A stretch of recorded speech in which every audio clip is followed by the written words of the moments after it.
Van जो है वो मुकम्मल तौर पर तबाह हो चुकी है। इसमें बताया जा रहा है कि 4 जापानी हैं जो उस वैन के अंदर मौजूद थे। इन तमाम को बाहिफाज़त जो है वो यहाँ से निकाल लिया गया, जिसमें जो गैर मुल्की थे उनको किसी भी किस्म का नुकसान नहीं पहुंचा है और जो सिक्योरिटी गार्ड भी है उनके उस पर तैनात थे। पाकिस्तान के अंदर कराची में एक खुदकुश धमाके के नतीजे में 2 दहशतगर्द हलाक हुए हैं और अलार्मिंग न्यूज इसमें ये है, इसका जो अलार्मिंग एलिमेंट है वो ये है कि ये धमाका जापानीज पर हुआ।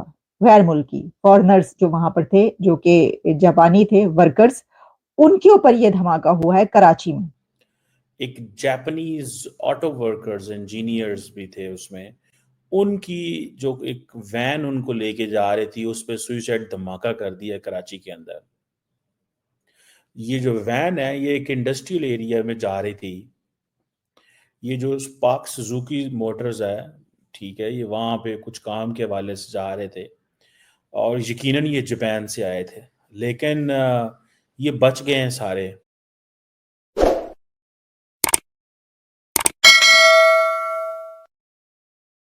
तो कराची में वाकया पेश आया है लांडी मानसेरा कॉलोनी।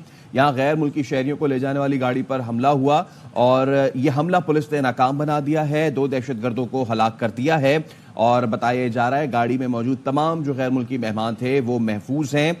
और यह भी बताया जा रहा है कि दहशतगर्दों की फायरिंग से 2 सिक्योरिटी गार्ड और एक राहगीर जख्मी हुए, लेकिन इन दोनों दहशतगर्दों को कराची पुलिस ने न्यूट्रलाइज कर दिया है। हलाक दहशतगर्दों के पास से बैग भी मिला है जिसपे दस्ती बॉम्ब मौजूद है और धमाके की जद में करीब मौजूद एक मोटरसाइकिल और पिकअप भी आए।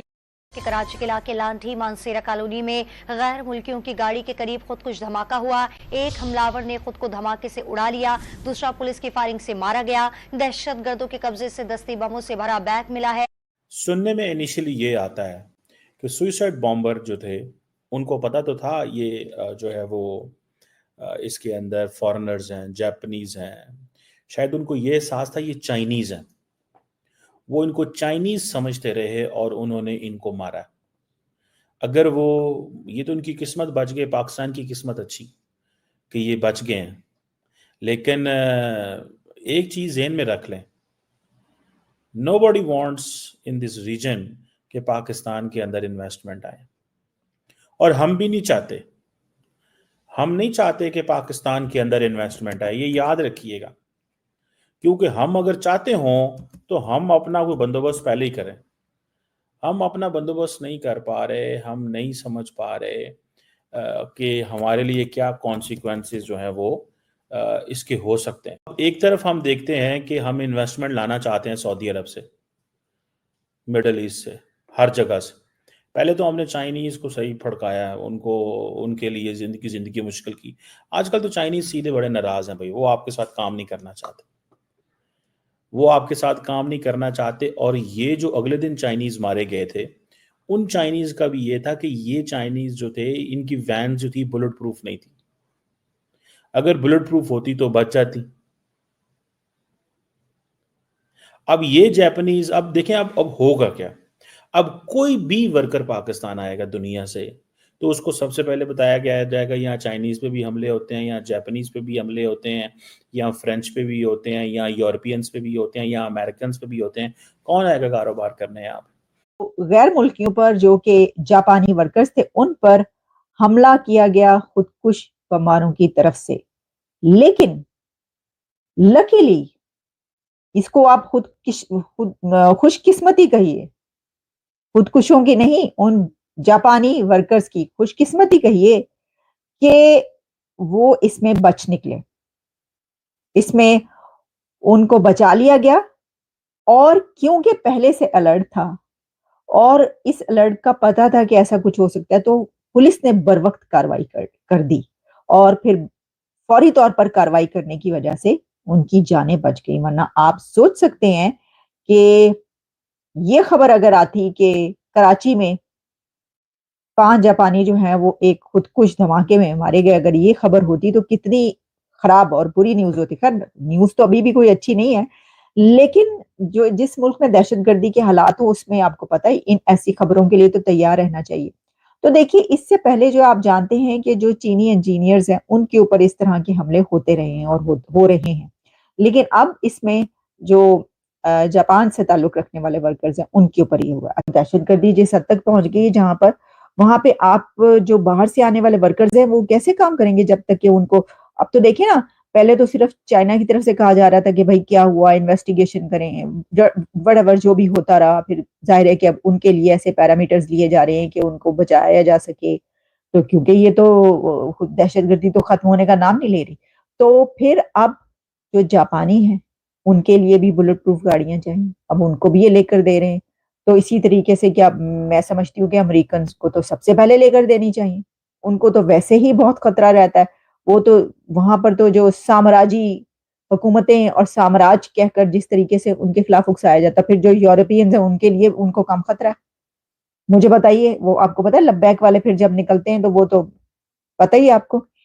तो ये है सिचुएशन, और इन हालात में जो है वो हम ये देख रहे हैं कि जो है इकोनॉमी, उस पे आलमी मालियाती इदारे जो हैं उसकी अथॉरिटीज ने, यानी कि इंटरनेशनल फाइनेंशियल इंस्टीट्यूशंस की अथॉरिटीज ने पाकिस्तान को ये सजेस्ट किया है, ये रिकमेंड किया है कि आप जो लॉन्ग टर्म आईएमएफ प्लान लेना चाहते हैं तो आप शॉर्ट टर्म प्लान पर ही रहें।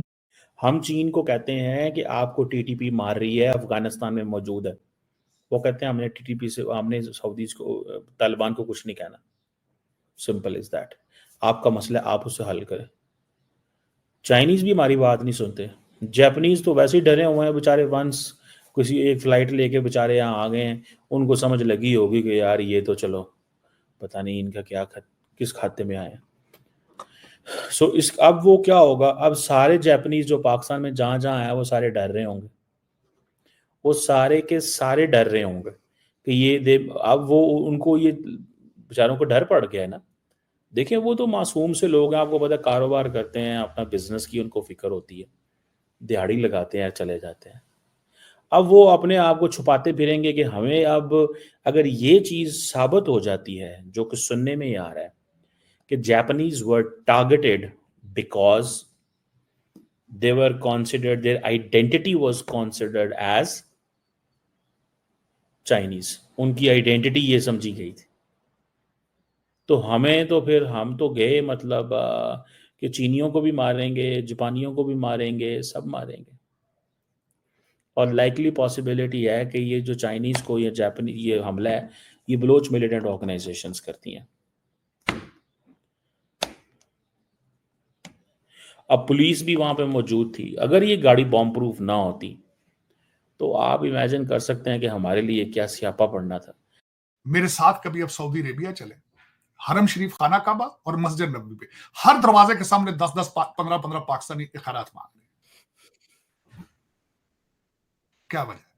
आपने मिडल ईस्ट का, खलीज का तो कोई मुल्क नहीं छोड़ा आपने, बिल्कुल बिल्कुल कोई मुल्क नहीं छोड़ा आपने। मैं बल्कि जब अगले दिन, पिछले दिन अबू धाबी गया था, मेरा एक दुकान पे खड़ा था, यकीन करें मेरे सामने एक पाकिस्तानी औरत नहीं थी, लड़की थी, जवान औरत थी, खुदाई मैं हैरान हो गया था खुदाई से। She was about 25 years old, very nice looking woman, came up there और हाथ आगे करके खैरात मांग रही थी, हर दुकान से जिस तरह पाकिस्तान मांग रही थी। शलवार कमीज पहनी उसने। मैंने जो खड़ा मेरे साथ कुछ इंडियन थे, वो जो दुकानदार थे, मैंने पूछा ये कौन, और कहीं पाकिस्तानी। उन्होंने कहा ये तो रूटीन है, जिसमें 15-15, 20-20 जवान लड़कियां आती हैं यहाँ पे खैरात मांग रही हैं अबू धाबी। चीमा साहब, जब मुल्क का वजीर आजम खैरात मांग रहा है, सारा मुल्क आईएमएफ के सामने लेटा है, सऊदी अरेबिया के लेटा है, आप जब कर्जा लेने को जश्न मनाने कहें, जब आप अपना ऑक्शन करें और कहें कि ये लिस्ट मेन्यू है, क्या खरीदेंगे भाई आप, तो फिर आपके लोग खैरात नहीं मांगे तो और क्या मांगे।